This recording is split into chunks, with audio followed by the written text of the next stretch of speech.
Elle gagnait prime de 120 par mois, se levait à 5h35 chaque matin, et ses sœurs riaient d'elle en demandant « Tu vas vraiment aller comme ça, avec tes lunettes et les cheveux attachés ?» Ce soir-là, dans un salon au sommet de la tour Montparnasse, face à 22 candidates en robe de soirée, Camille Moreau répondit à une seule question en 3 mots.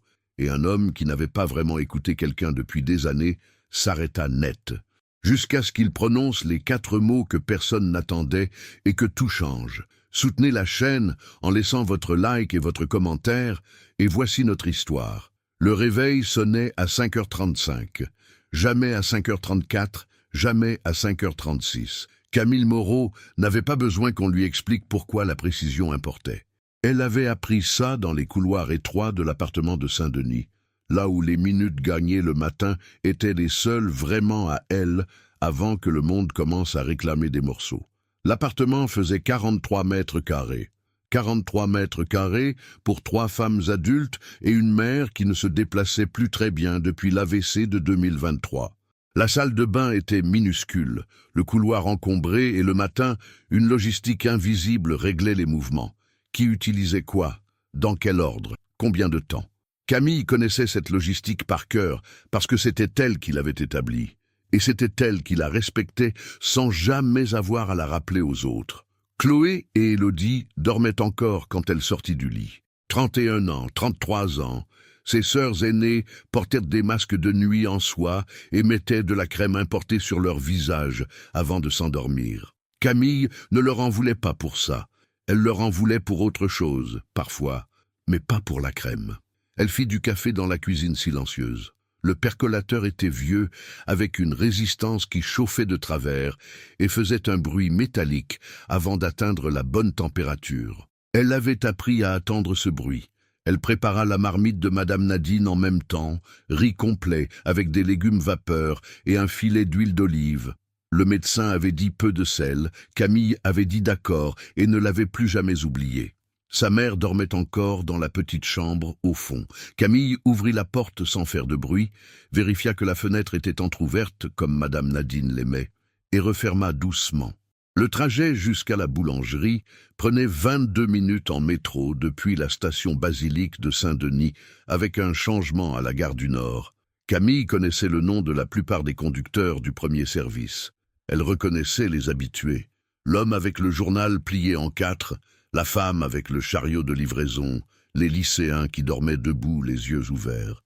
Paris se réveillait à petite dose dans les couloirs du RER, sous les néons blancs qui rendaient tout le monde un peu livide et un peu réel en même temps.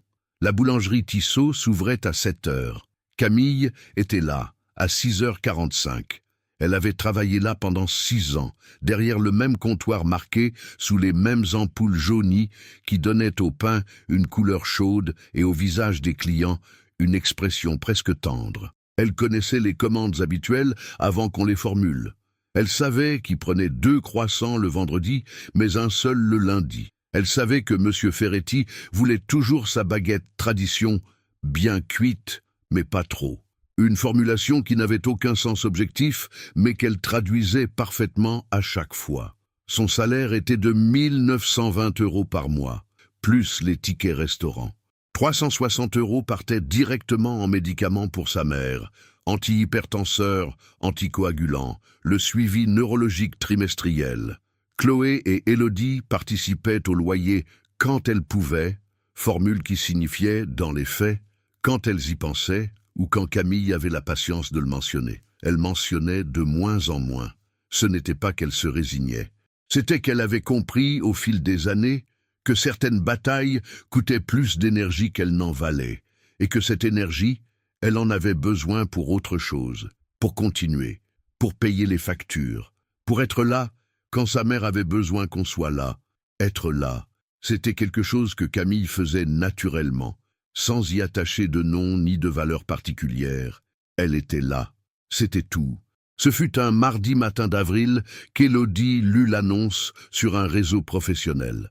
Elle s'en souvint plus tard avec précision parce qu'Élodie avait crié depuis le salon. Un cri court, aigu, celui qu'elle poussait quand elle trouvait quelque chose d'utile pour elle, et que Camille était en train de repasser sa chemise bleue pour le lendemain. Antoine Delacroix, 42 ans, fondateur du groupe Delacroix Immobilier, 90 millions d'euros de chiffre d'affaires annuel, 310 employés. Il sélectionnait personnellement une nouvelle assistante exécutive, 5 200 euros par mois plus avantage. Le processus culminerait par un cocktail de sélection dans un salon privatif au sommet de la tour Montparnasse, le 11 juin. Chloé et Élodie s'inscrivirent le soir même, dans un élan de complicité qui ressemblait à de l'enthousiasme, mais qui était surtout de la compétition, chacune gardant un œil sur la candidature de l'autre. Camille écouta, répondit oui quand on lui demanda son avis et alla se coucher. Elle s'inscrivit le lendemain matin avant de prendre le métro, sans en parler à personne. Ce n'était pas par calcul qu'elle garda le silence, c'était par instinct de préservation. Elle savait comment ses sœurs réagiraient, elle savait ce que ça lui coûterait d'entendre leurs commentaires avant même d'avoir eu la chance de voir si l'idée tenait debout. Alors, elle garda l'idée pour elle, la laissa occuper un petit espace discret dans sa tête et continua à faire le café le matin et à préparer la marmite et à prendre le métro à l'heure. La convocation arriva par email un lundi matin. Camille la lut au comptoir de la boulangerie, entre deux clients, sur l'écran fissuré de son téléphone. Elle ne dit rien. Elle rangea le téléphone dans la poche de son tablier et continua à servir. Ce fut Chloé qui trouva l'invitation papier sur la table de la cuisine. Camille l'avait posée là sans réfléchir, le soir, en rentrant chargée des courses. Elle entendit le silence d'abord, puis le rire. Pas un rire méchant, au sens dramatique du terme. C'était pire que ça, c'était le rire de gens qui ne prennent pas la peine d'être méchants parce qu'ils ne croient pas que ça en vaille la peine. « Tu vas y aller comme ça ?» dit Chloé, les yeux sur le carton. « Avec tes lunettes et les cheveux attachés ?»« Mande la moche !» dit Élodie avec un sourire en coin. « Il va la renvoyer sur le champ. » Camille prit l'invitation sur la table, la rangea dans son sac, alla dans sa chambre.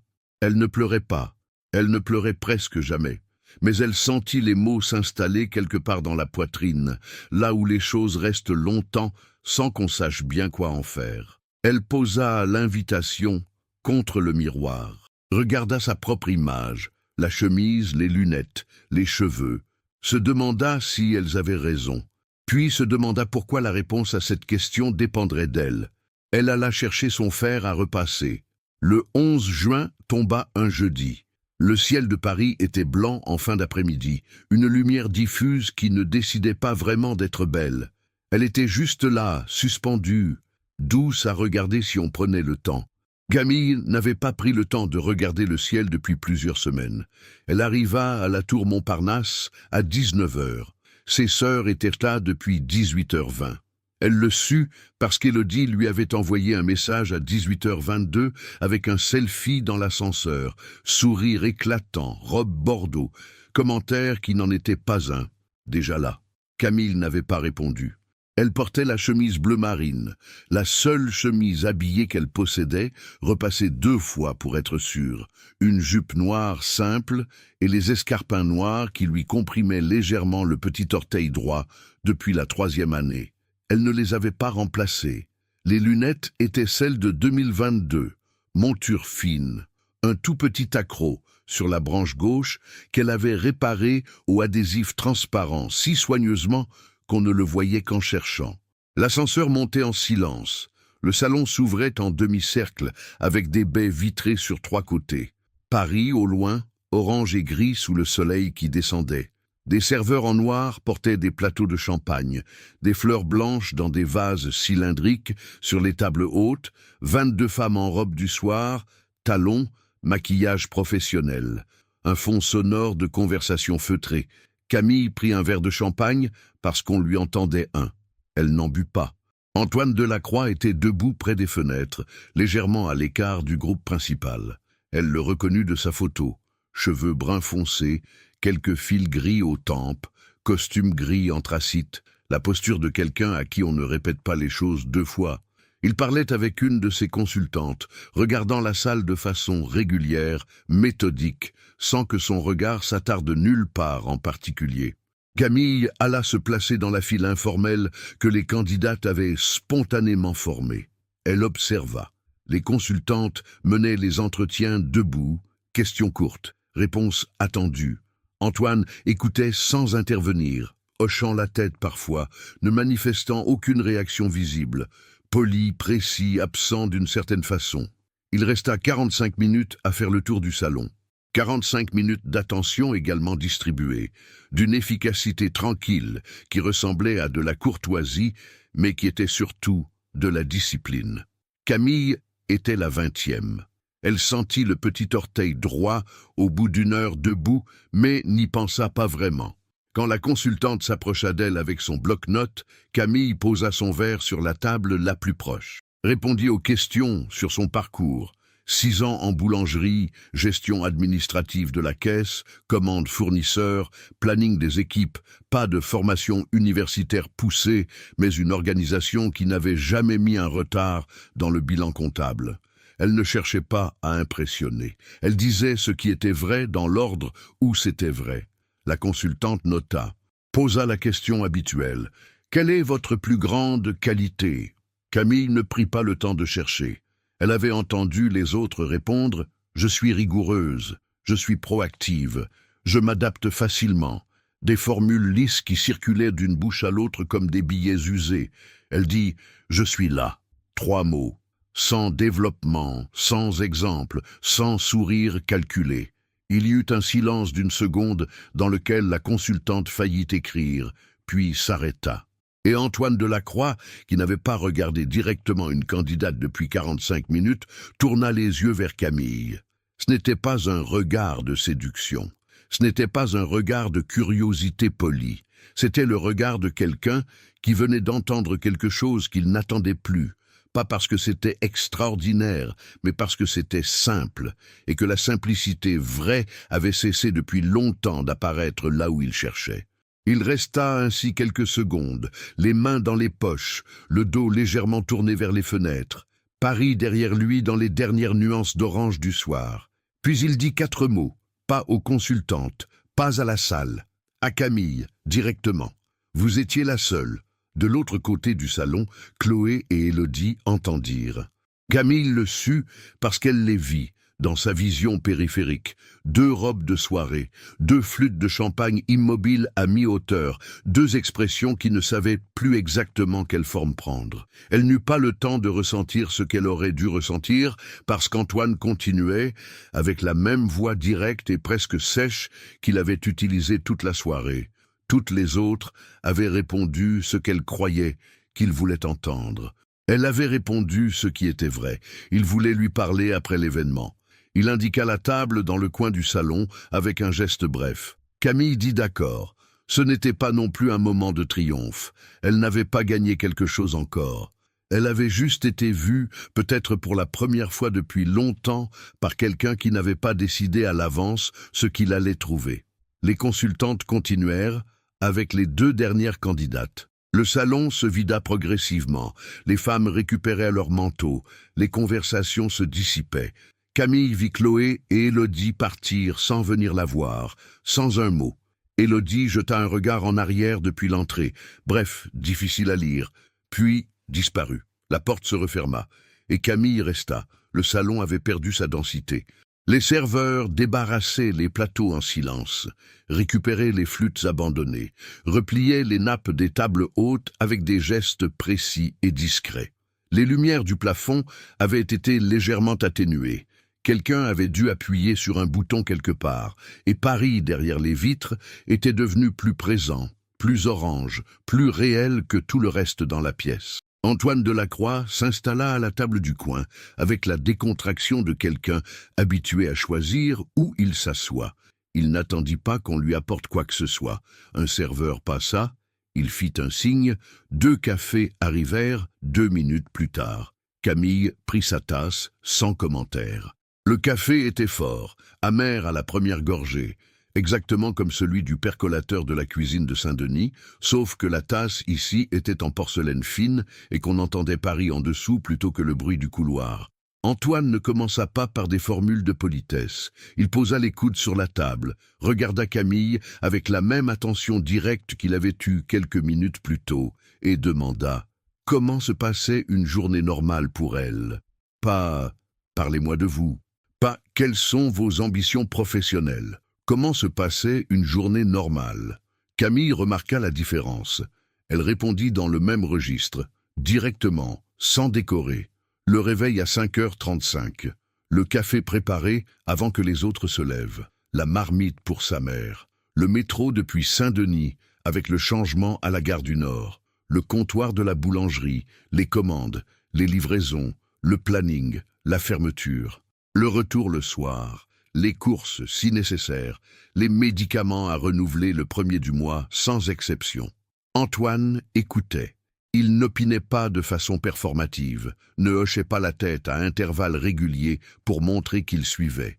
Il écoutait vraiment, les yeux sur elle, les mains autour de la tasse, immobile, d'une façon qui n'était pas de l'indifférence, mais de la concentration. Quand elle eut fini, il dit « Et vous dormez quand ?» Camille faillit sourire. Entre les deux, il y eut une pause, pas un silence gêné, plutôt un silence de gens qui n'ont pas besoin de remplir l'espace pour prouver qu'ils sont là. Puis Antoine demanda pourquoi elle voulait ce poste. Camille posa sa tasse, regarda la table une seconde, pas parce qu'elle cherchait ses mots, mais parce qu'elle voulait être sûre de dire exactement ce qu'elle pensait, et pas quelque chose d'approchant. Parce que 5 200 € changent la vie de quelqu'un qui en gagne 1920. Et parce que je sais que j'en suis capable. Antoine resta silencieux. Camille compta. Elle ne le fit pas exprès. C'était une habitude ancienne. Compter les silences pour ne pas les remplir trop vite. Elle compta jusqu'à 8, puis il dit « Lundi, 8h, la Défense 23e étage. Vous pouvez venir ?» Camille dit oui. Elle rentra en métro. Il était 22h passées, les rames étaient moins pleines. L'air avait cette qualité particulière des fins de soirée dans le RER, une légèreté fatiguée. Des gens assis avec les yeux mi-clos, personne ne parlait fort. Elle s'assit près de la fenêtre, regarda le tunnel défiler. Les câbles, les néons jaunes à intervalles réguliers, l'obscurité entre deux stations. Elle n'essaya pas de mettre en mots ce qu'elle ressentait. Il n'y avait pas encore de mots pour quelque chose qui n'avait pas encore vraiment commencé. Le lundi matin, elle se leva à 5h35 comme d'habitude, prépara le café, fit la marmite de sa mère, prit le métro. Sauf que ce lundi, à la gare du Nord, elle prit la correspondance vers la Défense, au lieu de continuer vers la boulangerie. Le quartier d'affaires était encore dans une lumière froide et blanche à 8h du matin. Les tours de verre et d'acier captaient la lumière sans vraiment la rendre, la renvoyaient transformée en quelque chose de plus dur, de plus net. Des gens en costume marchaient vite sur l'esplanade, téléphone à l'oreille ou regard fixé sur un point invisible devant eux. Camille portait sa chemise bleu marine, une veste qu'elle avait empruntée à Élodie sans demander. Elle la lui rendrait le soir même, propre, et son sac ordinaire, le même que tous les jours. Le 23e étage du groupe Delacroix Immobilier était entièrement vitré sur la façade nord. On voyait la grande arche, on voyait les tours voisines, on voyait un rectangle de ciel pâle au-dessus. L'intérieur était blanc, murs blancs, bureaux blancs, sol en béton ciré gris clair. Ça contrastait avec tout ce que Camille avait connu comme espace de travail. Pas désagréable, juste autre. La responsable des ressources humaines, Madame Fontaine, lui expliqua les 3 mois d'essai, les horaires, les accès, les outils. Antoine serait en réunion avant midi, elle prendrait ses marques avec l'assistante sortante, une certaine Dorothée qui terminait sa semaine de passation avec un sourire professionnel parfaitement calibré et une façon d'expliquer les choses qui sous-entendait, sans le dire, que le poste était compliqué et qu'il fallait beaucoup d'expérience pour le tenir. Camille écouta tout, nota à la main sur un carnet avant de transcrire sur l'ordinateur. Une habitude ancienne, écrire d'abord pour comprendre, taper ensuite pour formaliser. Elle posa des questions précises quand quelque chose n'était pas clair. Elle n'en posa pas quand quelque chose était simplement complexe. Elle préférait comprendre par elle-même en pratiquant. Antoine passa devant son bureau à 11h40. Il ne s'arrêta pas. Il dit « Moreau » avec un signe de tête bref et continua vers la salle de réunion. Camille dit « Monsieur » et retourna à son écran. Ce n'était pas de la froideur. Elle le comprit assez vite. Antoine Delacroix fonctionnait à l'efficacité. Il ne dépensait pas d'énergie dans ce qui n'en nécessitait pas, et les politesses de couloir n'en nécessitaient pas. Il attendait que les choses soient faites correctement, sans avoir à les demander 2 fois. C'était là que se jouait tout ce qui comptait pour lui. La première semaine passa dans une concentration absolue. Camille apprit les habitudes du calendrier, les réunions fixes, les préférences horaires d'Antoine pour les appels importants, les contacts à filtrer en priorité haute, ceux qu'il pouvait rappeler en différé. Elle fit des erreurs mineures les 2 premiers jours. Un mauvais fuseau horaire pour une conférence avec un partenaire londonien, un document envoyé sans la dernière version de l'annexe. Elle les corrigea avant qu'on les lui signale, chaque fois. Le mercredi de la 2e semaine, il y eut un problème d'agenda. Un déjeuner de travail coïncidait avec une réunion de conseil qu'Antoine avait oublié d'intégrer dans le système. L'assistante précédente gérait ça sur un agenda papier parallèle. Aucune des 2 versions n'était synchronisée. Camille découvrit la collision à 8 heures du matin avant qu'Antoine arrive. Elle avait résolu le problème, repoussé le déjeuner d'1 heure avec l'accord des 2 parties, réorganisé le transport, notifié l'équipe concernée avant 9 heures. Quand Antoine passa devant son bureau en fin d'après-midi, il ralentit à peine le pas. Il dit, sans se retourner, « Bon travail ». Camille sentit quelque chose se déposer dans la poitrine. Pas de la fierté au sens vain du terme, quelque chose de plus modeste et de plus solide. La satisfaction de quelqu'un à qui on dit que ce qu'elle fait existe, qu'on l'a remarqué, que ça compte. Elle y pensa plus qu'elle ne l'aurait voulu. Les semaines s'installèrent dans un rythme. Elle arrivait 15 minutes avant l'heure, repartait rarement à l'heure, mais sans que ça lui soit demandé. Il y avait toujours quelque chose à finir, et finir les choses lui semblait plus naturel que de les laisser en suspens. Elle mangeait sa marmite dans une alcôve, au bout du couloir, loin du restaurant d'entreprise, où les équipes commandaient des plats à 20, 30 euros. Ce n'était pas de la honte, c'était de la logique. Pourquoi payer ce qu'elle n'avait pas encore les moyens de payer? Ce fut un mardi que la situation du restaurant d'entreprise atteignit Antoine. Camille ne sut jamais exactement comment. Elle supposa qu'il avait posé une question à quelqu'un ou simplement remarqué son absence au moment des déjeuners collectifs. Antoine remarquait les absences. C'était une de ses particularités. Il ne regardait pas ce qui était là, il regardait ce qui manquait. Le lendemain matin, il y avait une enveloppe sur son bureau. Pas de nom, pas de mots. Une enveloppe ordinaire, fermée. Elle l'ouvrit. Un bon d'achat de 250 euros pour le restaurant d'entreprise, anonyme. Camille regarda l'enveloppe un moment. Elle n'était pas en colère. Elle n'était pas touchée non plus, pas de la façon qu'on aurait pu attendre. Elle ressentait quelque chose de plus ambigu. La conscience d'être vue d'une façon qui ne lui avait pas demandé son avis. Et une légère résistance à ça. Une résistance qu'elle reconnut comme étant de la dignité et non de l'ingratitude. Elle prit l'enveloppe, alla jusqu'à la porte du bureau d'Antoine, frappa 2 coups. « C'était vous ?» Il ne nia pas. Il la regarda depuis son fauteuil, les bras croisés, avec une expression qui n'était pas de l'embarras, plutôt de la curiosité tranquille face à ce qu'elle allait dire. Elle posa l'enveloppe sur son bureau. « J'ai ma gamelle, mais merci. » Il y eut un silence. Antoine regarda l'enveloppe, puis Camille, puis l'enveloppe à nouveau, comme quelqu'un qui reçoit une réponse à une question qu'il ne s'était pas formulée clairement et qui réalise, en entendant la réponse, qu'il ne savait pas à quoi il s'attendait. Il n'avait pas l'habitude qu'on lui rende quelque chose. Camille retourna à son bureau. Elle entendit, quelques minutes plus tard, le bruit d'un tiroir qu'on ouvre et qu'on referme dans le bureau d'Antoine. Elle ne chercha pas à savoir ce que ça signifiait. Les jours qui suivirent furent les mêmes, extérieurement. La routine du bureau, les emails, les agendas, les appels filtrés. Mais quelque chose avait imperceptiblement changé dans la géographie de l'étage, une conscience mutuelle qui ne s'exprimait pas mais qui existait, comme un son trop grave pour être entendu, mais qu'on sent dans la cage thoracique. Antoine commença à déposer 2 cafés sur la table lors de leur brève réunion matinale. Il ne le signala pas. Camille ne le commenta pas. Il y avait un café pour lui et un café pour elle, et cette symétrie discrète était peut-être la chose la plus simple et la plus étrange qui se soit passée dans ce bureau depuis des mois.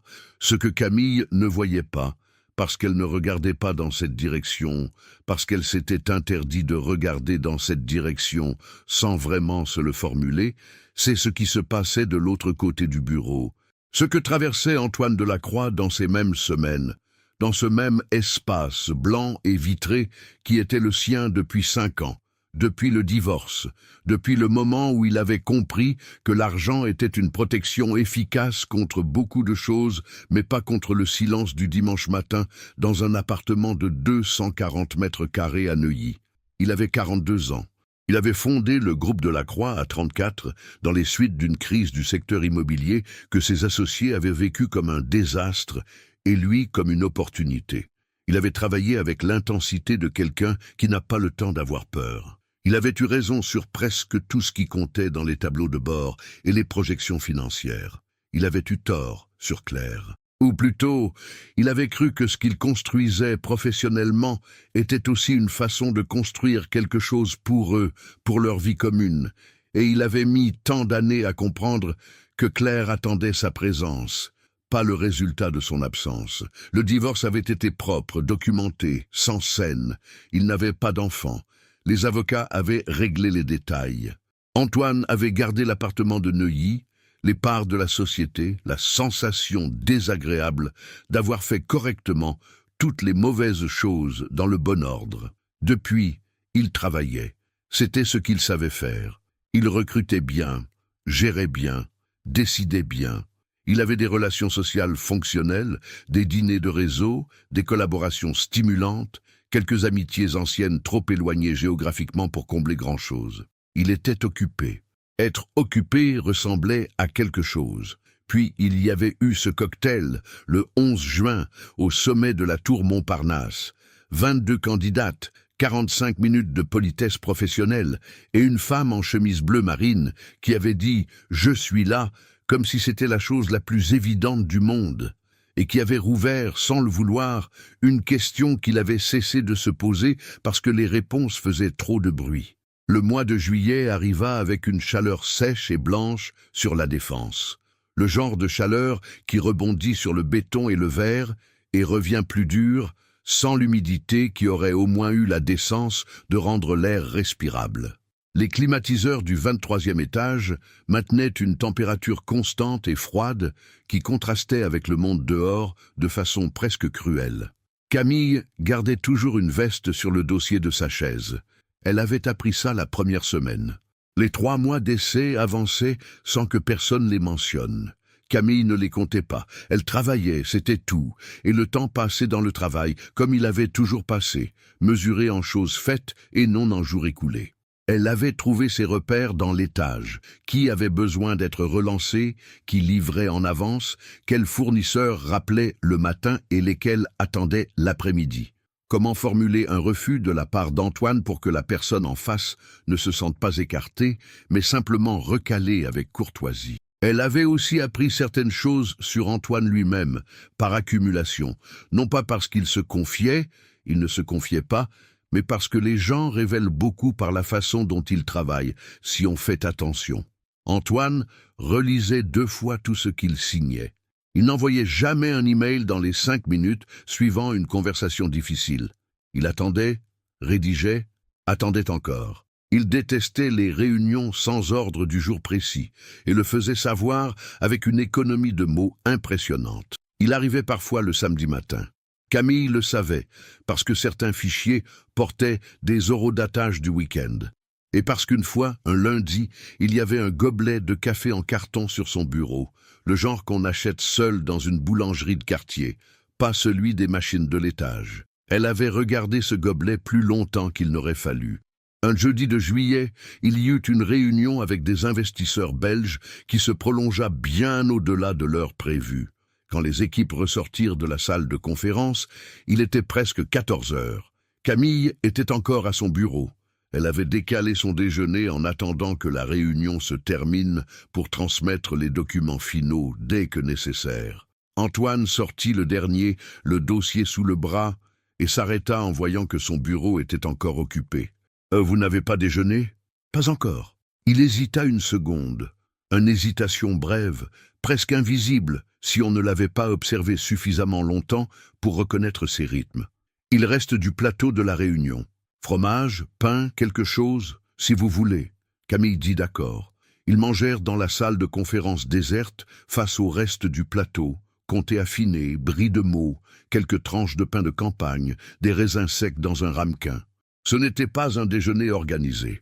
Ce n'était pas un geste calculé. C'était deux personnes qui mangeaient parce qu'elles avaient faim, dans le même espace, au même moment, et qui trouvèrent que le silence entre elles n'avait rien de difficile. Ce fut Antoine qui parla en premier, chose inhabituelle. Il demanda si elle s'adaptait bien au rythme du poste. Elle dit oui, que c'était différent de la boulangerie, mais que la logique de fond était la même, anticiper ce dont les gens ont besoin avant qu'ils le formulent, et s'assurer que rien ne tombe à travers les mailles. C'est une définition inhabituellement précise de ce que fait une assistante, dit-il. C'est une définition de ce que je fais, précisa-t-elle. Je ne sais pas si c'est ce que font les autres. Il coupa un morceau de comté, le regarda un instant. Le fournisseur de ce fromage est basé en Savoie. J'ai visité l'exploitation il y a 3 ans pour un projet qui n'a finalement pas abouti. Le fromage était meilleur là-bas, directement à la source. Il y avait une table dehors, en bois, avec vue sur les alpages, le genre d'endroit où on n'a pas envie de repartir. Camille l'écouta, remarqua que c'était la première fois qu'il disait quelque chose qui n'était pas lié au travail. La première fois qu'il évoquait un endroit pour ce qu'il lui avait fait ressentir, pas pour ce qu'il avait produit comme résultat professionnel. « Vous y êtes retourné ?» demanda-t-elle. « Non. » Une pause. Le bruit discret de la climatisation. Paris en dessous, silencieuse à cette hauteur. « Pourquoi ?» Antoine posa son couteau. « Je ne sais pas. Le projet était tombé, et la raison d'y aller était tombée avec lui. » Il dit ça sans y mettre de mélancolie particulière. Juste une constatation. Camille pensa à cela en reprenant le métro le soir. Elle pensa à tous les endroits auxquels on renonce parce que la raison officielle d'y aller a disparu, alors qu'en réalité, la raison d'y aller n'avait jamais été le projet. La raison d'y aller, c'était la table en bois et les alpages et le fromage meilleur qu'ailleurs. Elle pensa que c'était une façon compliquée de se priver de ce qu'on aimait. Puis elle pensa que ce n'était peut-être pas si différent de ce qu'elle faisait elle-même de temps en temps, attendre une raison valable pour s'autoriser quelque chose et rater le moment parce que la raison n'arrivait jamais dans le bon format. Le mois d'août amena un ralentissement partiel de l'activité, certains partenaires en vacances, des réunions reportées, un rythme légèrement différent dans l'étage. Camille n'était pas en vacances. Elle n'avait pas pris de congé depuis 2 ans. Accumulant les jours sans les utiliser, les gardant comme une réserve floue pour une situation future qui nécessiterait sa présence ou son absence. Elle ne savait pas encore laquelle. Ce fut dans cette période plus calme qu'elle comprit quelque chose qu'elle avait senti sans le nommer depuis plusieurs semaines. Antoine Delacroix était seul. Pas d'une façon dramatique ou visible. Il ne se plaignait pas, n'exprimait pas de manque, ne cherchait pas de compassion. Mais il y avait des signes qu'elle lisait maintenant avec la précision qu'on développe quand on prête attention aux gens sans qu'ils le sachent. Il ne mentionnait jamais de week-end. Ses déjeuners du vendredi, les semaines où il n'avait pas d'obligation professionnelle, se terminaient à 14h30, mais il ne repartait pas avant 18h. Le samedi matin, parfois, les fichiers horodatés, le gobelet en carton, pas de famille mentionnée. Pas de proches dont les noms revenaient dans les conversations. Un carnet d'adresses professionnelles dense et précis et quelque chose qui ressemblait à un silence à côté de tout ça. Camille n'y pensa pas en termes sentimentaux. Elle n'avait pas la place pour ça.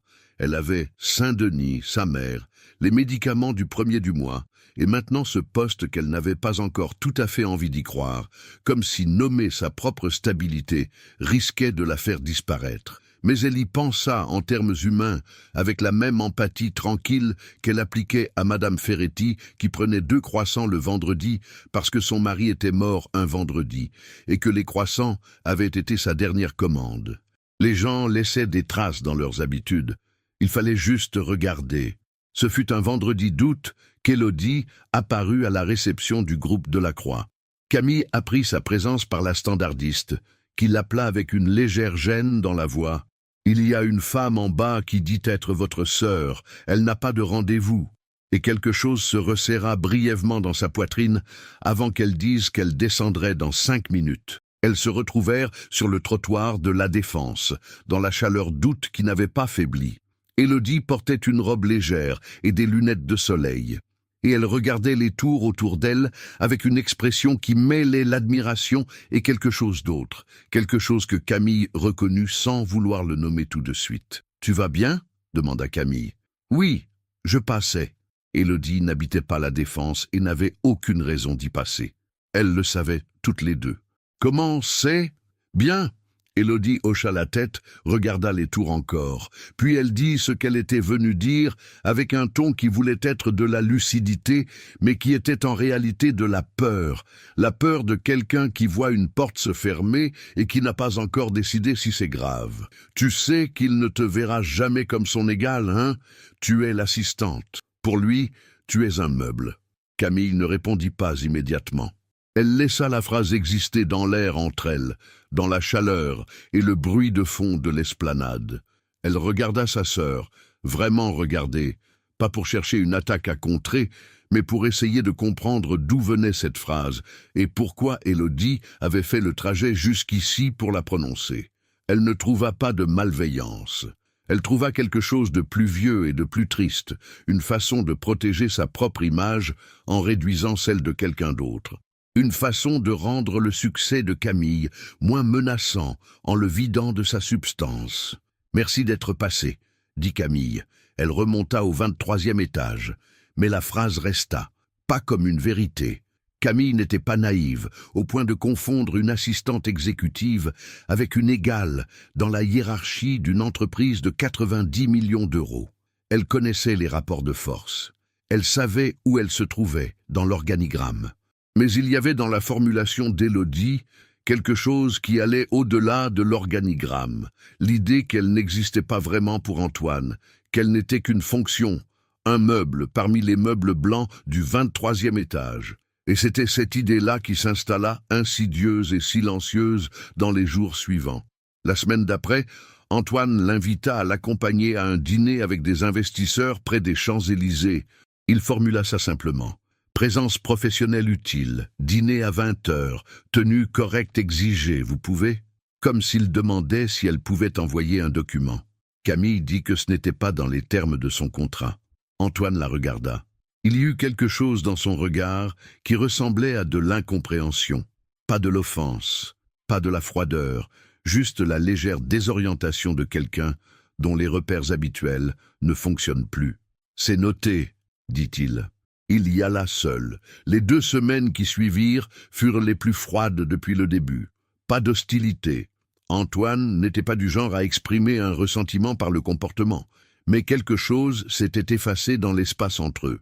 Les 2 cafés du matin n'apparaissaient plus. Les échanges étaient strictement professionnels, polis, efficaces. Camille faisait son travail avec la même précision qu'avant. Tout fonctionnait. Rien ne manquait dans les résultats. Mais quelque chose manquait, et Camille le savait. Elle n'arrivait pas à décider si c'était une bonne chose ou non. Elle avait besoin que les lignes soient claires, pas pour se protéger d'Antoine, mais pour se protéger d'elle-même, de cette conscience grandissante qu'il prenait de la place dans ses pensées d'une façon qui n'était pas strictement professionnelle et qui l'inquiétait précisément parce qu'elle était réelle. Un meuble ne pense pas à son employeur dans le métro du retour. Un meuble ne remarque pas si les cafés du matin sont là ou non.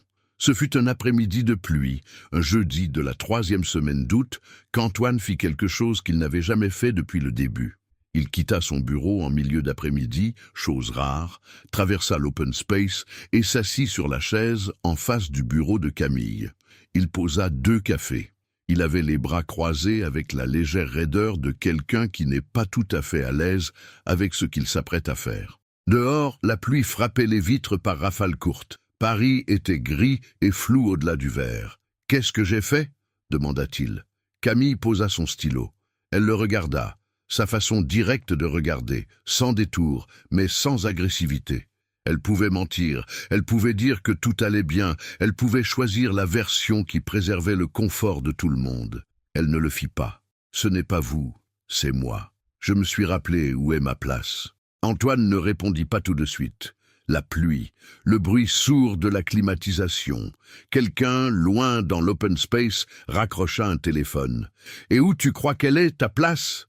Il avait utilisé le tutoiement sans s'en rendre compte, ou sans décider de s'en rendre compte. Camille n'aurait su dire. Elle remarqua le glissement mais n'y répondit pas directement. Elle ne répondit pas du tout à la question. Parce que la vraie réponse n'était pas simple, et que les réponses non simples méritaient du temps. Antoine prit son café, le tint entre ses deux mains un moment. Il n'insista pas. C'était une des choses que Camille avait appris sur lui. Il posait des questions, mais il n'exigeait pas les réponses. Il attendait qu'elles viennent d'elles-mêmes, ou pas du tout. Il se leva, retourna à son bureau. Camille regarda le café qu'il avait laissé pour elle, le prit, le but lentement, les yeux sur la pluie. Ce soir-là, à 20h19, son téléphone vibra. Un message d'Antoine, court, direct, sans formule d'introduction. « Je peux t'appeler après 20h, pas pour le travail. » Camille était dans le métro, debout, une main sur la barre verticale, l'écran de son téléphone allumé dans l'autre. La rame était bruyante. Quelqu'un à côté d'elle écoutait de la musique trop fort dans des écouteurs sans fil. Les lumières blanches du tunnel défilaient par la fenêtre. Elle lut le message, le relut, regarda l'écran sans répondre, compta, pas jusqu'à 8 cette fois, jusqu'à 12, 13. Puis, elle répondit. Oui, il appela à 20h32. Camille était rentrée depuis 20 minutes. Elle avait posé son sac sur la chaise de la cuisine, vérifié que sa mère avait bien pris ses médicaments du soir, réchauffé un reste de soupe, et s'était assise sur le bord de son lit avec le bol entre les mains quand le téléphone sonna. Elle décrocha à la deuxième sonnerie. Pas à la première. Elle ne voulait pas donner l'impression d'avoir attendu. Pas à la troisième. Elle ne voulait pas non plus prétendre qu'elle n'attendait pas. La voix d'Antoine était différente au téléphone. Pas plus douce exactement. Il n'était pas quelqu'un de doux au sens conventionnel, mais débarrassé de la couche professionnelle qui l'enveloppait pendant les heures de bureau. Plus direct, paradoxalement. Comme si le cadre du travail avait été lui aussi une forme de protection qu'il portait sans s'en rendre compte. Il commença par dire qu'il ne savait pas exactement pourquoi il appelait. C'était une honnêteté inhabituelle chez lui. Il aimait savoir pourquoi il faisait les choses. C'était une de ses caractéristiques fondamentales. Et admettre une incertitude sur ses propres motivations coûtait quelque chose. Camille l'entendit dans le léger silence qui précéda la phrase. Elle dit qu'elle l'écoutait. Juste ça. Il parla de la soirée au sommet de la tour Montparnasse. Pas de façon romantique, pas avec la nostalgie qui aurait sonné faux chez lui, mais de façon analytique, presque. Il avait fait ce cocktail parce qu'il avait besoin d'une assistante qui fonctionnerait différemment des précédentes. Il cherchait quelqu'un d'efficace, c'était évident. Mais il avait compris ce soir-là, en entendant « je suis là », qu'il cherchait aussi autre chose qu'il n'avait pas su nommer dans l'annonce. Quelqu'un dont la présence soit réelle, pas performée. « Et tu es là », dit-il, pas comme un compliment, comme un constat. Camille posa le bol de soupe sur sa table de nuit. Elle regardait le mur en face d'elle, blanc, un peu irrégulier, là où le plâtre avait été refait maladroitement, une tache en haut à gauche que le propriétaire promettait de repeindre depuis 2 ans. Elle connaissait ce mur par cœur. Elle l'aimait d'une certaine façon, pour ce qu'il représentait, la stabilité modeste des choses imparfaites mais familières. « Ma sœur est venue me voir à la Défense », dit-elle. Elle ne sait pas pourquoi elle dit ça, mais elle le dit. Elle m'a dit que pour toi j'étais un meuble. Silence. Et tu l'as cru ? Demanda Antoine. Non, mais j'ai eu peur que ce soit vrai quand même. Un autre silence, plus long. Elle l'entendit bouger, le bruit d'un fauteuil peut-être, ou d'un pas sur un plancher. Elle imagina l'appartement de Neuilly qu'elle n'avait jamais vu, grand, silencieux, les lumières probablement réduites à une seule lampe dans une pièce. Il y a 5 ans, dit-il. Ma femme m'a dit quelque chose d'assez semblable, que j'avais des gens autour de moi, mais que personne n'était réellement là, que moi non plus, je n'étais pas vraiment là d'ailleurs. Il laissa ça reposer une seconde. Elle n'avait pas tort. C'est la chose la plus difficile à admettre, que quelqu'un avait raison de partir. Camille ne dit rien. Elle savait reconnaître le moment où les mots de l'autre ont besoin d'espace, plutôt que de réponse. « Je ne te dis pas ça pour que tu aies pitié, » continua-t-il, avec une légère sécheresse dans la voix qui était sa façon de se protéger des malentendus. « Je te dis ça parce que tu m'as demandé, indirectement, si tu comptais. Et je ne suis pas quelqu'un qui sait bien répondre à ce genre de questions en face à face. Apparemment, au téléphone, c'est différent. »« C'est différent, » confirma Camille. « Alors, tu comptes. Ce n'est pas la formulation la plus élégante, mais c'est celle que j'ai. » Camille resta immobile sur le bord du lit. Elle sentait la chaleur du téléphone contre son oreille et quelque chose de chaud aussi dans la poitrine. Pas de la surprise, plutôt de la confirmation. La confirmation d'une chose qu'elle avait sentie sans se permettre d'y attacher de la réalité, parce que les choses auxquelles on attache de la réalité deviennent des choses qu'on peut perdre. « Antoine, » dit-elle. C'était la première fois qu'elle utilisait son prénom sans le monsieur, et elle le fit naturellement, sans y penser. « Je ne suis pas quelqu'un de simple à avoir dans sa vie. Je me lève à 5h35. Je prépare la marmite de ma mère. Je rentre en métro. Je n'ai pas changé de lunettes depuis 2022 parce que je n'en ai pas encore eu les moyens. Je suis comme ça. Ce n'est pas une posture. C'est ce que je suis. »« Je sais, » dit-il. « Et ça ne te pose pas de problème ? » ?»« Non. » Une pause. « Est-ce que ça t'en pose un, toi ?» Camille réfléchit à ça honnêtement, pas pour donner la bonne réponse, mais pour savoir ce qui était vrai. Est-ce que ça lui posait un problème à elle, la distance entre leur vie, la différence de leur monde, le risque de devenir dans la narration de quelqu'un d'autre exactement ce qu'Élodie avait dit, un meuble, un accessoire, un projet bienveillant ? « J'ai peur de me perdre, » dit-elle finalement. « Pas à cause de toi, à cause de moi. » De ce que je pourrais accepter de perdre si je ne fais pas attention. » Antoine mit un moment avant de répondre. Quand il le fit, sa voix était mesurée, sans fioriture. « C'est la chose la plus raisonnable que j'ai entendue depuis longtemps. » Ils parlèrent encore 1 heure. Pas de grandes déclarations, rien de ce qui aurait pu ressembler à une scène. Ils parlèrent de choses concrètes, de choses réelles. Elle lui parla de la boulangerie et de Monsieur Ferretti et de la baguette bien cuite mais pas trop. Il lui parla de l'exploitation fromagère en Savoie et de la table en bois. Et cette fois, il n'y avait pas de distance dans le récit, juste le regret simple de quelqu'un qui commence à comprendre que les choses valent la peine d'être revisitées. Quand ils raccrochèrent, il était presque 22 heures. Camille s'allongea sur son lit sans défaire les draps. Elle regardait le plafond, la même légère irrégularité dans le plâtre, la même familiarité rassurante. Elle pensa à ce qu'il avait dit « Tu comptes ». La formulation maladroite et directe d'un homme qui ne savait pas bien emballer les choses, mais qui ne mentait pas. Pas de la romance. Pas encore. Peut-être jamais de la façon dont le mot existait dans les films et les chansons. Quelque chose de plus lent et de plus réel, construit sur des silences comptés et des cafés déposés sans cérémonie, et des vérités dites au téléphone parce que c'était plus facile que face à face.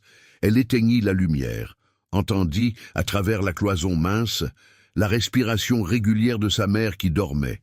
Elle se dit que c'était bien. Les semaines suivantes changèrent de texture, imperceptiblement pour qui n'aurait pas regardé de près, mais réellement. Le travail restait le travail. Camille continuait à arriver 15 minutes avant l'heure, à répondre aux emails en moins de 2 heures, à anticiper les besoins du planning avant qu'ils soient formulés. Antoine continuait à être exigeant, direct, peu prodigue de compliments, mais les 2 cafés du matin étaient revenus. Et parfois, en fin d'après-midi, quand le bureau se vidait progressivement, Antoine passait devant son bureau et s'arrêtait 1 minute, pas pour une raison professionnelle précise, juste pour dire quelque chose de bref sur rien de particulier, et repartir. Ces minutes-là ne duraient pas. Elles ne pesaient pas lourd dans une journée de 8 heures. Mais Camille les reconnaissait pour ce qu'elles étaient, des preuves d'attention qui ne demandaient rien en retour, qui existaient simplement parce qu'exister semblait suffisant. Un mercredi de septembre, Antoine déposa sur son bureau un dossier qu'elle n'avait pas demandé. Elle l'ouvrit après son départ. C'était le catalogue d'un opticien haut de gamme du 8e arrondissement avec un post-it sur la couverture. L'écriture serrée et nette d'Antoine. 3 mots, pas une obligation. Camille sourit. Elle mit le catalogue dans le tiroir du bas. Elle ne l'utilisa pas le jour même, mais elle ne le jeta pas non plus. Ce fut à la fin septembre qu'arriva la crise. Madame Nadine Moreau fit un malaise un mardi matin. Pas grave, selon le médecin qui intervint, une chute de tension liée à un ajustement de traitement, rien qui menaçait sa vie, mais suffisant pour nécessiter une consultation en urgence à l'hôpital Lariboisière et plusieurs heures d'observation. Camille l'apprit par un message de Chloé à 9h45. Message bref, peu de détails. « Maman aux urgences, tu peux venir ?» Elle était au bureau. Elle avait 3 réunions dans la matinée, dont une qu'elle devait coordonner directement. Elle envoya un message à Antoine en 2 phrases. Urgence familiale, mère aux urgences. Elle organisait les transferts de responsabilité avant de partir. Il répondit en une phrase « Pars maintenant, on s'occupe du reste ». Camille prit son manteau. Dans l'ascenseur, elle réalisa qu'elle n'avait pas eu à argumenter, à minimiser, à s'excuser d'exister en dehors du bureau. Elle avait dit la vérité et on lui avait dit de partir. Ça semblait simple. Ça ne l'était pas, en réalité. Elle avait connu d'autres employeurs, d'autres contextes, où urgence familiale était reçue avec un soupir à peine dissimulé et une note mentale sur la fiabilité. À Lariboisière, sa mère était sous monitoring, calme, légèrement gênée d'avoir causé du dérangement. C'était Madame Nadine tout entière, s'excuser d'avoir besoin qu'on soit là. Chloé était dans le couloir avec son téléphone. Élodie n'était pas là. Elle arriva 2 heures plus tard avec un café qu'elle avait acheté pour elle-même et une explication vague sur le trajet. Camille s'assit à côté de sa mère. Prit sa main, les mains de Madame Nadine étaient petites et sèches, avec les articulations légèrement gonflées depuis quelques mois. Elle les tint sans rien dire. « Tu n'aurais pas dû quitter le travail », murmura sa mère. « Je sais », dit Camille. Ce n'était pas vrai, mais sa mère n'avait pas besoin de débat, elle avait besoin de présence. Elles restèrent comme ça un long moment. Le couloir de l'hôpital avec ses odeurs d'antiseptiques et de café trop chaud, les chariots qui passaient, les voix étouffées du personnel, les néons blancs qui ne laissaient aucun coin d'ombre. Le monde réel, dans toute sa banalité nécessaire. À 17h, les médecins confirmèrent que Madame Nadine pouvait rentrer avec une surveillance renforcée et une consultation de suivi dans la semaine. Camille organisa le retour en taxi. Elle paya. Chloé proposa de partager, mais le geste arriva après que la transaction fut faite. Élodie embrassa sa mère dans le couloir et dit qu'elle passerait le week-end. Dans le taxi, Madame Nadine regardait Paris par la vitre. La lumière de fin de journée sur les façades haussmanniennes, les terrasses encore occupées malgré la fraîcheur de septembre. Elle dit sans se retourner « Tu es heureuse en ce moment ?» Camille réfléchit. Pas longtemps. La réponse était là. Elle avait juste besoin d'une seconde pour accepter de la dire. Je crois que oui. Pas de façon spectaculaire, mais oui. Madame Nadine hocha la tête, toujours face à la vitre. C'est le meilleur genre. Ce soir-là, en rentrant après avoir installé sa mère et préparé le dîner et vérifié les médicaments, Camille trouva un message d'Antoine envoyé à 16h30. « Ta mère va bien ?»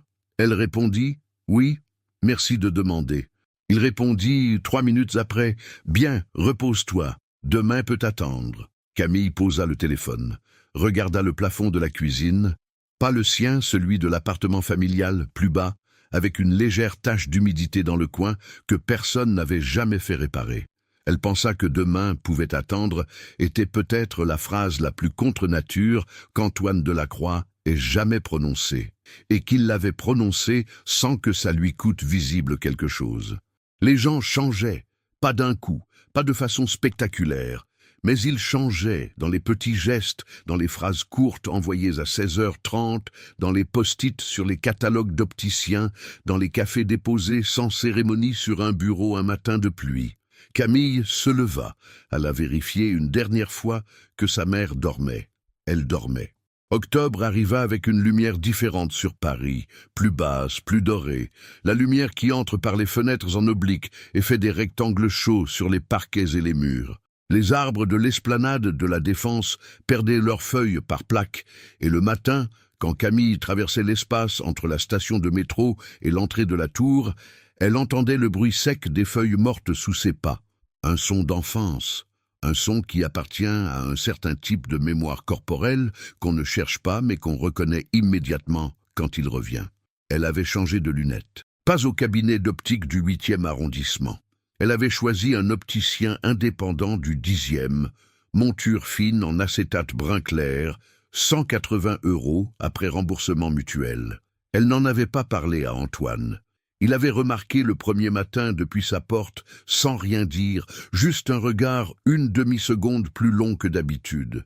C'était suffisant. La période d'essai de 3 mois s'acheva un jeudi matin. Madame Fontaine des Ressources Humaines convoqua Camille à 9 h dans la petite salle de réunion, au fond du couloir. Pas la grande salle vitrée des réunions importantes, la petite, avec la table ronde et les chaises grises et la plante verte dans le coin, qui avait l'air de survivre plutôt que de vivre. Elle posa devant elle un document de 2 pages, contrat à durée indéterminée, poste d'assistante exécutive, statut cadre, salaire mensuel brut, 6 300 €. Camille lut le document entièrement, les 2 pages, chaque paragraphe, sans accélérer. Elle avait appris à ne rien signer sans avoir lu, même quand la pression sociale suggérait que la politesse consistait à faire confiance sans vérifier.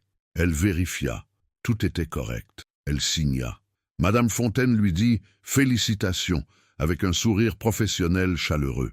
Camille dit « Merci » avec le même registre. Elles se serrèrent la main. Camille sortit dans le couloir. Elle s'arrêta une seconde, face à la fenêtre du couloir. Paris au loin, la grande arche à gauche, le ciel d'octobre bleu pâle, avec quelques nuages hauts et lents. 6 300 €. La différence entre ce chiffre et 1920 n'était pas abstraite pour elle. Elle était concrète, elle avait un nom, elle avait un visage. Elle avait la mutuelle complémentaire de sa mère qui coûtait 140 € par mois et qu'elle n'avait jamais pu payer. Elle avait les lunettes. Elle avait peut-être un jour l'idée d'un appartement à elle. Pas tout de suite, mais la possibilité existait désormais d'une façon qu'elle pouvait toucher. Elle retourna à son bureau. Il y avait 3 emails en attente et un appel à préparer pour 11 h. Elle s'assit, ouvrit son ordinateur et commença à travailler. Ce fut Antoine qui vint à elle en fin de matinée, quelques minutes après que Madame Fontaine lui eut transmis la confirmation de signature. Il s'arrêta devant son bureau, debout, les mains dans les poches, avec cette façon qu'il avait de tenir son corps quand il n'était pas tout à fait sûr du terrain qu'il allait fouler. « Fontaine m'a dit que c'était fait. »« Oui. » Il hocha la tête. Il allait repartir. Camille le vit dans le léger mouvement de ses épaules, la préparation au demi-tour. Puis il s'arrêta, se retourna complètement.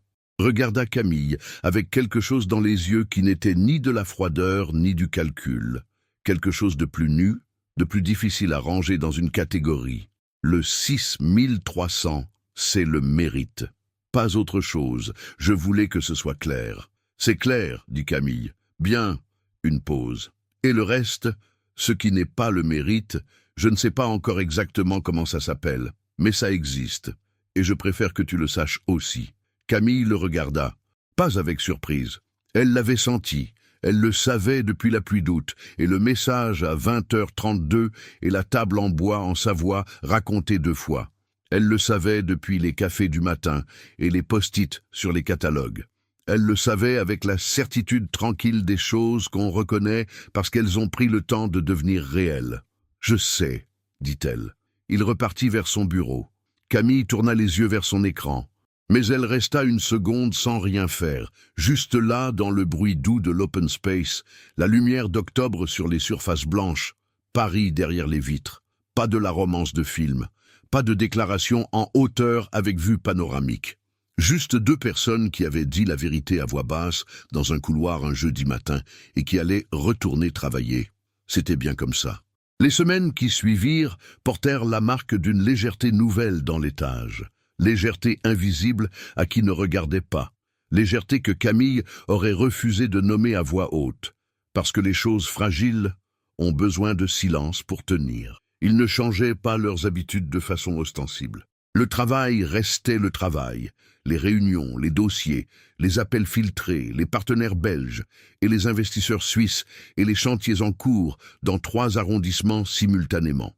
Antoine restait exigeant, concentré, peu expansif dans les moments collectifs. Camille restait précise, en avance, disponible sans être servile. Mais il y avait les déjeuners maintenant. Pas chaque jour, pas de façon programmée, mais parfois, quand les agendas le permettaient, ils mangeaient ensemble dans la petite salle de réunion du fond, avec un plateau pris au restaurant d'entreprise. Camille avait remplacé la marmite par un abonnement au restaurant, pas les plats à 30 €. Elle choisissait avec soin, mais elle mangeait là, parmi les autres, sans se mettre à l'écart. Ce n'était pas Antoine qui avait suggéré ce changement. C'était elle, à son propre rythme, quand elle avait décidé que se cacher n'était plus nécessaire. Lors de ces déjeuners, il parlait, vraiment parlait, de la façon dont on parle quand on n'a plus besoin de construire une impression. Antoine lui raconta le premier chantier qu'il avait supervisé à 30 ans dans une ville de province, quand son associé de l'époque avait abandonné le projet à mi-chemin et qu'il avait terminé seul en dormant dans sa voiture pendant 3 semaines. Camille lui raconta la première fois qu'elle avait géré seule la fermeture de la boulangerie à 19 ans, le soir où le patron avait eu un malaise et où elle avait compté la caisse, appelé les fournisseurs du lendemain et fermé le rideau métallique sans que personne ne lui ait dit comment faire. J'ai cherché dans ma tête comment Monsieur Tissot le faisait, et je l'ai fait comme ça, dit-elle. Antoine l'écouta avec l'expression de quelqu'un qui reconnaît quelque chose de familier dans une histoire, qui ne ressemble pas à la sienne. C'est comme ça qu'on apprend les choses importantes, dit-il, en faisant, pas en attendant qu'on nous apprenne. Oui, dit-elle, mais ça aide quand quelqu'un croit qu'on en est capable. Un silence. Antoine coupa un morceau de pain. Qui a cru en toi? Camille réfléchit honnêtement. Ma mère, et personne d'autre pendant longtemps. Il ne dit rien. Mais il hocha la tête d'une façon qui signifiait qu'il avait entendu. Pas entendu poliment, entendu vraiment. Novembre entra dans Paris avec sa grisaille douce, ses ciels bas et ses lumières allumées dès 16 heures. Saint-Denis s'enveloppait dans cette même grisaille, mais Camille l'aimait. Elle avait toujours aimé novembre à Saint-Denis, les vitrines éclairées tôt, les gens qui marchaient plus vite dans le froid, les boulangeries qui sentaient encore plus fort parce que les narines cherchaient les odeurs chaudes. Elle avait peint l'appartement. Pas seule, elle avait payé un peintre pour le salon et la chambre de sa mère, un blanc légèrement cassé qui rendait la lumière plus douce. Elle avait aussi remplacé le percolateur. Le nouveau faisait moins de bruit avant d'atteindre la bonne température. Camille l'avait remarqué le premier matin avec un sentiment mélangé, presque de la nostalgie pour le vieux bruit métallique auquel elle s'était adaptée depuis si longtemps. La Geladera, le réfrigérateur, avait rendu l'âme un lundi matin de novembre, sans prévenir, avec un grand bruit sourd. Camille en avait commandé un nouveau le soir même. Elle l'avait payé en une fois. C'était une chose petite, mais la capacité de payer quelque chose en une fois, sans calculer, sans réorganiser le mois, c'était une liberté concrète, palpable, qui avait un poids différent de toutes les libertés abstraites dont les gens parlent parfois. Madame Nadine avait une mutuelle complémentaire depuis le 1er novembre. Elle avait mis du temps à accepter. « C'est trop, Camille, tu n'as pas à faire ça. » Et Camille avait répondu la même chose chaque fois, posément. « Si, j'ai à faire ça. C'est pour ça que je travaille. » Sa mère avait fini par se taire, puis par dire merci, puis par ne plus en parler comme si ça avait toujours été là. Chloé et Élodie observaient ces changements depuis l'extérieur. La peinture, le réfrigérateur, la mutuelle, avec une expression qui évoluait doucement de l'incrédulité vers quelque chose de plus difficile à nommer. Pas de la jalousie au sens simple, plutôt la conscience désagréable d'avoir été du mauvais côté d'une histoire qu'elles auraient pu choisir différemment. Élodie ne reparlait plus d'Antoine. Elle avait compris, sans que Camille lui explique, que la phrase sur le meuble n'avait pas eu l'effet voulu. Pas parce que Camille était naïve, mais parce qu'elle avait regardé la situation avec ses propres yeux et conclu différemment. Ce n'était pas une victoire que Camille savoura. Elle n'avait pas envie de gagner contre ses sœurs. Elle avait envie, simplement, de ne pas être réduite par elle. Un soir de la mi-novembre, Antoine et Camille quittèrent le bureau en même temps. Une coïncidence. Ils avaient tous les deux une réunion tardive qui s'était terminée simultanément. Ils prirent l'ascenseur ensemble. Dans l'esplanade de la Défense, le froid était net, le ciel noir avec quelques étoiles trop faibles pour rivaliser avec les lumières des tours. Antoine s'arrêta à l'entrée de la station de métro. Lui allait dans la direction opposée, vers le parking. « Je peux te déposer » dit-il. « Saint-Denis, c'est dans l'autre sens, » dit Camille. « Je sais où est Saint-Denis. » Elle le regarda. Il attendait, pas avec impatience, avec cette tranquillité qu'il avait quand il avait pris une décision et n'avait plus besoin de la défendre, juste de voir si l'autre l'acceptait. « D'accord, » dit Camille. La voiture était une berline sombre, intérieur cuir gris, chauffage immédiat. Camille s'installa et remarqua, elle ne put pas s'en empêcher, le contraste entre ce siège et la banquette de la rame de métro qu'elle prenait depuis 6 ans. Elle ne dit rien sur ce contraste. Elle n'avait pas besoin de le commenter pour en être consciente. Ils prirent le périphérique. La nuit parisienne défilait par les vitres, les ponts, la Seine en dessous, les lumières des quais reflétées dans l'eau noire. Antoine conduisait avec la même concentration qu'il apportait à tout le reste, les 2 mains sur le volant, les yeux sur la route, mais détendu, sans la tension du bureau. « Tu aimes Saint-Denis » demanda-t-il. « Oui » elle n'hésita pas. « Les gens y vivent vraiment. Personne ne fait semblant d'être ailleurs. » Il réfléchit à ça. « C'est un reproche ? Non, c'est une observation. » Il sourit. Pas le sourire professionnel, l'autre, le petit, celui qui apparaissait rarement et qui changeait complètement la géographie de son visage. Camille l'avait vu 3 ou 4 fois depuis le début. Elle le reconnut. Il la déposa devant l'immeuble de Saint-Denis à 22h moins le quart. Il n'éteignit pas le moteur. Camille prit son sac, ouvrit la portière, puis s'arrêta une seconde. « Antoine. »« Oui, merci. » Elle ne précisa pas pourquoi.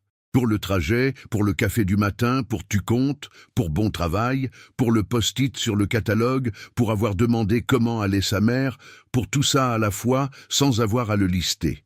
Il dit « C'est moi ». Elle sortit. La portière se referma. Elle entendit la voiture repartir dans la rue derrière elle, et elle resta une seconde sur le trottoir, dans le froid de novembre, le sac sur l'épaule, la rue de Saint-Denis autour d'elle, avec ses lumières de boulangerie encore ouvertes, et ses voix en arabe et en français mélangées, et son odeur de béton froid. Chez elle, les mois passèrent comme passent les choses vraies, sans annonce, sans cérémonie, dans l'accumulation silencieuse des jours ordinaires qui, vus de loin, finissent par ressembler à quelque chose. Décembre apporta le froid sec de l'Île-de-France, les guirlandes sur les façades du boulevard de Saint-Denis, les vitrines éclairées en orange et blanc, les marchés de Noël avec leurs odeurs de vin chaud et de pain d'épices qui flottaient jusqu'aux bouches de métro. Camille aimait cette période, pas pour la féerie qu'on lui attribuait dans les films et les publicités, mais pour la façon dont elle rendait les gens légèrement plus lents, légèrement plus présents, comme si le froid les forçait à regarder où ils posaient les pieds. Elle acheta des écharpes pour sa mère et ses sœurs, des écharpes en laine douce, pas chères, mais choisies avec soin. Elle avait passé 20 minutes dans la boutique à les toucher une par une avant de décider. C'était la première fois depuis plusieurs années qu'elle achetait des cadeaux sans calculer l'impact sur le budget du mois suivant. Elle le fit sans en faire un événement. Mais elle le sentit, ce petit poids en moins dans la poitrine, l'espace où vivait l'inquiétude chronique, et qui lentement se remplissait d'autre chose. Au bureau, décembre ralentissait le rythme sans l'arrêter. Des partenaires en congé, des réunions reportées à janvier, une atmosphère légèrement différente dans l'open space, les gens qui apportèrent des gâteaux et des bouteilles de cidre pour le déjeuner du vendredi. Camille organisait la fin d'année avec la même méthode qu'elle appliquait au reste. Liste des priorités, transfert de dossiers, clôture des engagements en cours avant les fêtes. Antoine validait tout en 2 phrases et repartait vers sa prochaine réunion. Le dernier jour de travail avant les fêtes, il passa devant son bureau à 18h. Les autres étaient déjà partis. L'étage était presque vide.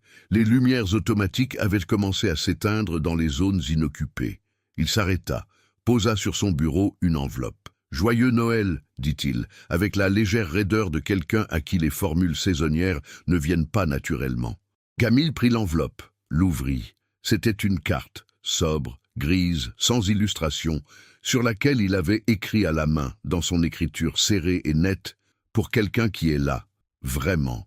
Merci. » Pas de cadeau joint, juste les mots. Camille tint la carte un moment. Elle pensa à la boulangerie Tissot, aux 6 ans de Noël passés derrière le comptoir, à sourire aux clients qui achetaient leurs bûches et leurs galettes, aux enveloppes de Madame Tissot, qui contenaient toujours 50 € glissés, avec un « Merci Camille. On se retrouve en janvier », qui ne pesait pas lourd, mais qui existait. Elle pensa à ce que les mots coûtent quand ils sont vrais. Plus que l'argent parfois, parce qu'ils engagent quelque chose qu'on ne peut pas reprendre. « Merci », dit-elle. Il hocha la tête, il allait partir. Elle dit « Antoine ». Il se retourna. « Passez un bon réveillon. » Une pause. « Vous n'êtes pas obligé de passer ça seul. » Ce n'était pas une invitation directe. C'était quelque chose entre l'invitation et le constat. La reconnaissance simple qu'il y avait quelqu'un en face d'elle qui n'avait pas besoin d'être seul, et qu'elle le savait, et qu'il était autorisé à le savoir aussi. Antoine la regarda quelques secondes. « Je verrai », dit-il. Il sortit. Camille éteignit son ordinateur, prit son manteau et son sac et descendit dans le froid de décembre à la Défense. Elle sourit légèrement dans l'écharpe remontée sur le menton. Pas un grand sourire, le petit, discret, celui qu'on fait pour soi-même quand quelque chose est bien. Les fêtes passèrent. Janvier revint avec la grisaille dure du premier mois, les résolutions que les gens formulent à voix haute et oublient à voix basse, le retour au bureau, avec une légère résistance dans le corps, après 2 semaines de rythme différent. Camille reprit son poste un 2 janvier. Elle avait proposé à Madame Fontaine de rentrer un jour avant tout le monde, pour préparer la reprise. Madame Fontaine avait dit que ce n'était pas nécessaire. Camille l'avait fait quand même. Antoine rentra le 3. Il passa devant son bureau à 9 heures, dit Moreau, avec le signe de tête habituel, et continua vers son bureau. Puis il s'arrêta dans le couloir, se retourna à moitié. « J'ai passé le réveillon avec mon frère à Lyon, première fois en 4 ans. » Il dit ça avec la sobriété de quelqu'un qui rapporte un fait, pas qui fait une déclaration. Camille leva les yeux vers lui.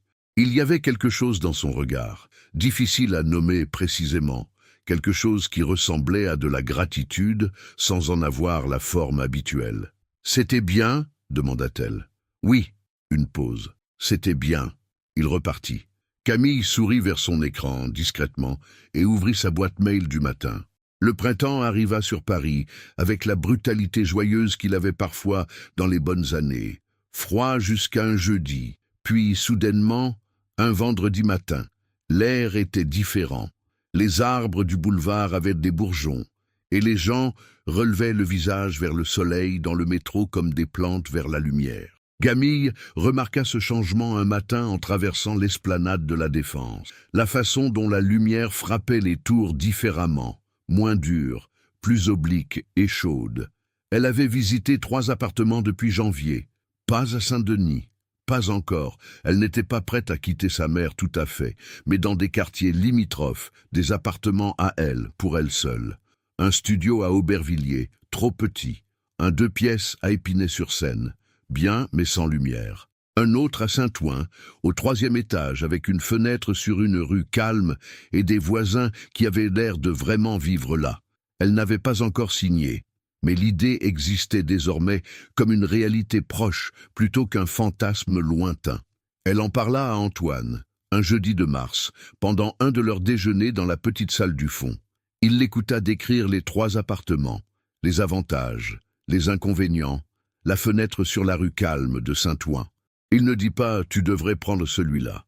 Il posa des questions précises, les charges, le diagnostic énergétique, l'exposition, les commerces à pied. Camille répondit à chaque question. À la fin, il dit « celui de Saint-Ouen a l'air bien ». « Oui », dit-elle, « je crois que je vais le prendre. » Bien. Ce fut tout. Pas de grande scène, pas de discours sur les nouveaux départs. Juste 2 personnes qui déjeunaient et parlaient de choses réelles, et l'une d'entre elles qui savait maintenant qu'elle allait signer un bail pour un appartement à elle. Ce fut un samedi d'avril que les sœurs vinrent à Saint-Denis. Camille ne les avait pas invitées. Elles vinrent d'elles-mêmes, comme elles faisaient parfois depuis quelques mois, avec moins de préavis, mais aussi moins de performance. Quelque chose avait changé dans la dynamique depuis novembre, depuis la peinture et le réfrigérateur et la mutuelle. Un rééquilibrage silencieux qui n'avait pas eu besoin d'être nommé pour être réel. Elles arrivèrent à 11 heures, un samedi lumineux d'avril. Madame Nadine était assise dans le salon refait à neuf, ses médicaments du matin déjà pris, une émission de jardinage à la télé. L'appartement sentait le café et quelque chose de propre, d'ordonné, de vivable. Élodie fit le tour du salon sans le dire ouvertement, mais en regardant tout. La peinture, la nouvelle lampe sur le buffet, les photos encadrées que Camille avait accrochées au mur en novembre. Elle s'arrêta devant le réfrigérateur dans la cuisine, neuf et silencieux, si différent de l'ancien qui ronflait depuis 5 ans. « Il t'a aidé à faire tout ça ?» dit-elle. Ce n'était pas une attaque. C'était une question sincère, portant le poids de quelqu'un qui cherche à comprendre comment les choses ont changé et si elle a raté quelque chose d'important. Camille pliait le linge de sa mère sur la table de la cuisine. Les draps du lit défaits ce matin, les tés d'oreiller, les serviettes. Elle plia un drap en 4, le posa sur la pile, en prit un autre. « Non, dit-elle. Moi. » Élodie resta silencieuse un moment. Chloé, depuis le salon, n'avait pas entendu ou faisait semblant. Madame Nadine regardait son émission de jardinage avec la sérénité de quelqu'un qui n'a pas besoin d'intervenir parce que ses filles finissent toujours par trouver leur chemin. « Je ne savais pas que tu pouvais, dit Élodie. Pas méchamment, vraiment. » Camille plia la deuxième taie d'oreiller, la regarda. « Je savais. Vous ne m'avez pas demandé. » Ce n'était pas un reproche au sens vengeur du terme. C'était une vérité simple, posée sur la table de la cuisine entre 2 piles de linge pliées. La vérité d'une femme qui avait toujours su ce qu'elle valait, qui n'avait pas eu besoin d'un cocktail au sommet d'une tour, ni d'un homme en costume gris pour le découvrir, qui avait simplement attendu que les circonstances lui donnent l'espace de le démontrer. Élodie hocha la tête. Elle ne répondit pas. Elle alla s'asseoir dans le salon, à côté de Madame Nadine, et regarda l'émission de jardinage sans vraiment la voir. Camille finit de plier le linge, le porta dans la chambre de sa mère, ouvrit le tiroir de l'armoire, rangea chaque chose à sa place avec la précision tranquille qu'elle apportait à tout le reste. Referma le tiroir. Elle s'assit une seconde sur le bord du lit de sa mère, le même lit étroit depuis 20 ans, la même couverture bleu-gris que Madame Nadine ne voulait pas changer. Elle regarda la fenêtre. La lumière d'avril entrait en oblique, faisait un rectangle doré sur le plancher, illuminait les poussières en suspension dans l'air comme des étoiles microscopiques et sans importance. Elle pensa à Antoine, pas avec la tension de quelqu'un qui attend quelque chose, avec la paix de quelqu'un qui sait que les choses sont là, réelles, et n'ont pas besoin d'être précipitées pour exister. Il n'avait pas mis de mots sur ce qu'il construisait, pas encore, peut-être jamais sous la forme des étiquettes habituelles. Mais il y avait les cafés du matin, il y avait les déjeuners dans la petite salle du fond, il y avait le réveillon à Lyon avec son frère pour la première fois en 4 ans. Il y avait « Tu comptes » dit au téléphone un jeudi soir depuis un appartement silencieux de Neuilly.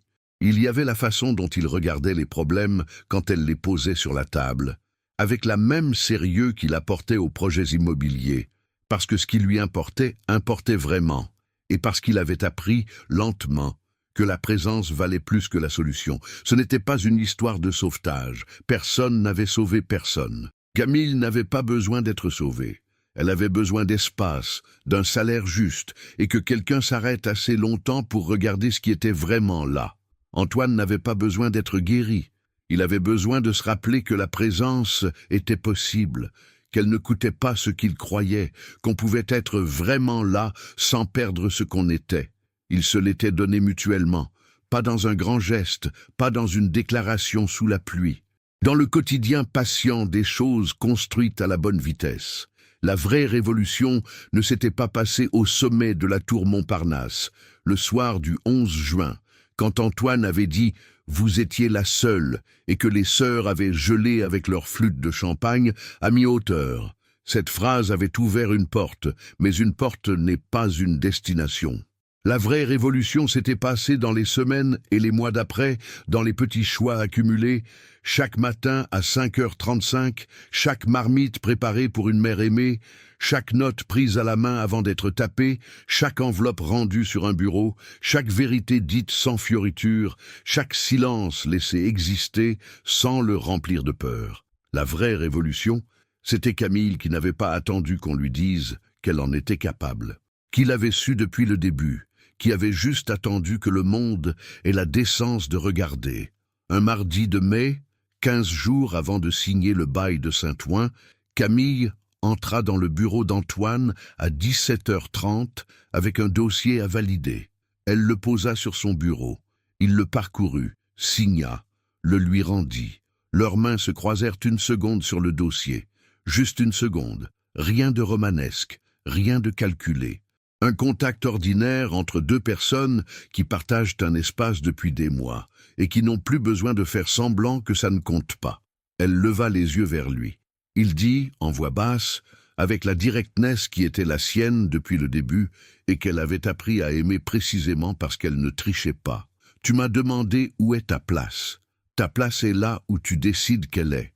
C'est tout ce que je sais. » Camille prit le dossier, le tint contre sa poitrine un instant. « C'est assez, dit-elle. » Elle sortit dans le couloir, les lumières de l'open space à cette heure de mai, dorées, obliques, le soleil qui descendait derrière les tours et envoyait ses derniers rayons par les grandes baies vitrées, faisant des rectangles chauds sur le béton ciré gris clair. Paris tout en bas, vivante, bruyante, indifférente et magnifique. Et là, dans ce couloir blanc du 23e étage, le dossier contre la poitrine, les nouvelles lunettes sur le nez, les escarpins qui ne comprimaient plus rien parce qu'elle en avait acheté d'autres au mois de février.